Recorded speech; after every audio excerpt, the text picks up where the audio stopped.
How's it hanging? It's Web Studios here. I'm Reed. And I'm Jax. Welcome back to another video.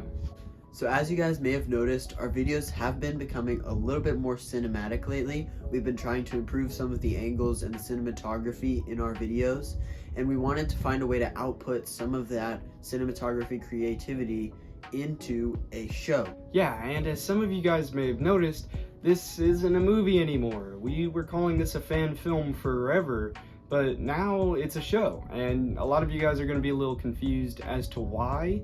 And it's just movies are going to take way longer to make, and we're going to be stretching a budget way more thin, like a 2-hour movie as opposed to like a 40-minute episode of a show. Well, for a movie, we're going to have to spread the money a lot more thin than what we would with an episode of a show. It also allows us to produce stuff more frequently as opposed to like years between a movie and a sequel. It can maybe take a few months for us to get from one episode to another, which gives us enough time to like write and figure out like any stuff that we want to change in the show. And if you guys have any recommendations or any like criticisms, that we can fix it while a season is still happening. The format of a show also allows us to introduce a lot more characters than something like a movie would. I'm sure in some of the Marvel movies like the Homecoming movie, there's a lot of characters, but they're not fully fleshed out, and a show gives you time to flesh out all of the characters and to show their motivations and everything like that to get better payoffs towards the end than something like a movie would when they have a limited time to explain all of the characters. Yeah, that's like one of the main things. The way that we designed the episodes is to where it's kind of a villain of the week.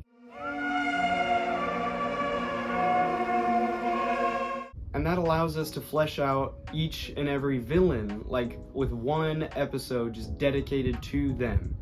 So, if anything, this Spider-Man show was kind of more of a lens to tell a story about a villain as opposed to Peter. Obviously, Peter is still the main character and he's still going to have the most amount of screen time. However, in episodes, a villain will probably have more screen time than Peter himself, because we both find the story of villains really, really captivating, and it is so fun to tell as many stories as we can just about the villains. Speaking of some of these villains that we're talking about, the ones that you guys can definitely expect to see in the show are Kraven, Doc Ock, Chameleon, and Hobgoblin. Chameleon probably being the first, since it's the easiest one for us to get into and to flesh out his character with, and it's not going to require too much money to get into it. Yeah, Chameleon is also Spider-Man's first villain in the comics, so it is a little bit of a reference to that. Of course, there are going to be other villains in the show, however, we kind of want to save those for later, and especially villains like Mysterio, which would be so insanely expensive to make.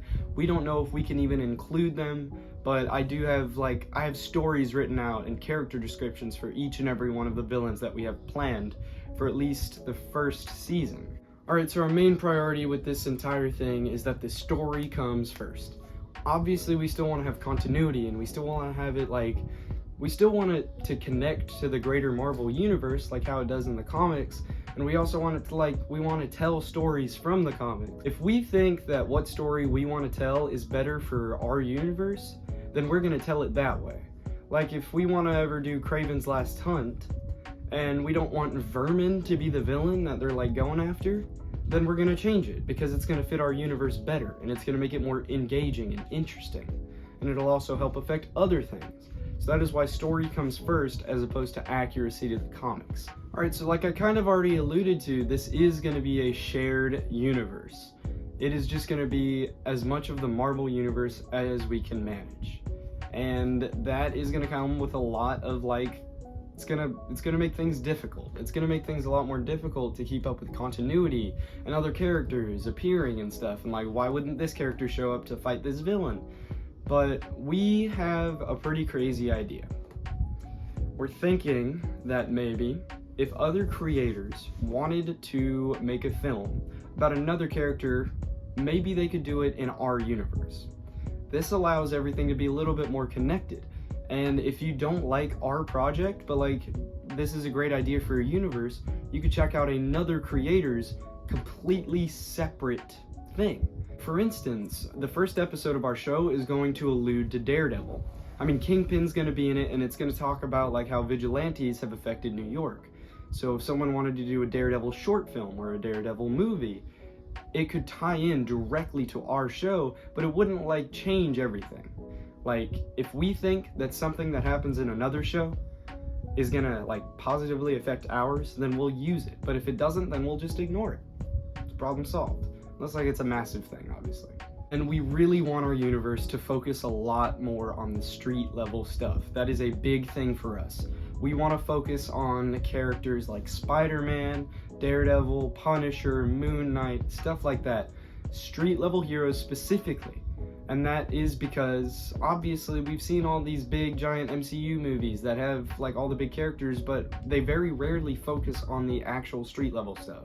And even though they're going to start doing that with their Marvel Spotlight stuff, I still think we could figure out a way to make it more interconnected than what they've done. And maybe just make it a little bit more street level than what they've been able to do. So the new title for this show is going to be The Sensational Spider-Man.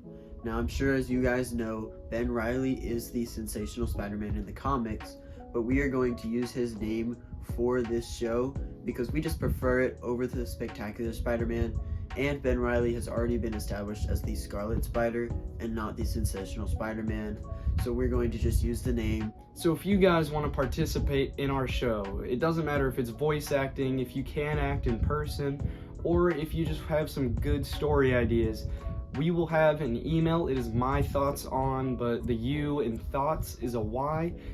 It will be in the description of this video, and it is already in the description for our channel. So if you do want to do that, we highly, highly, highly encourage you guys to do that.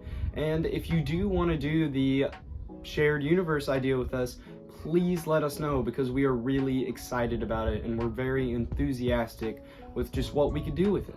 Hope you guys enjoyed the video. Leave a comment down below of any concerns, questions, or thoughts you guys might have about this show. Check out our Instagram and our Patreon in the description below. Those are great ways to support the channel. And remember, with great power comes great responsibility. Have a nice day.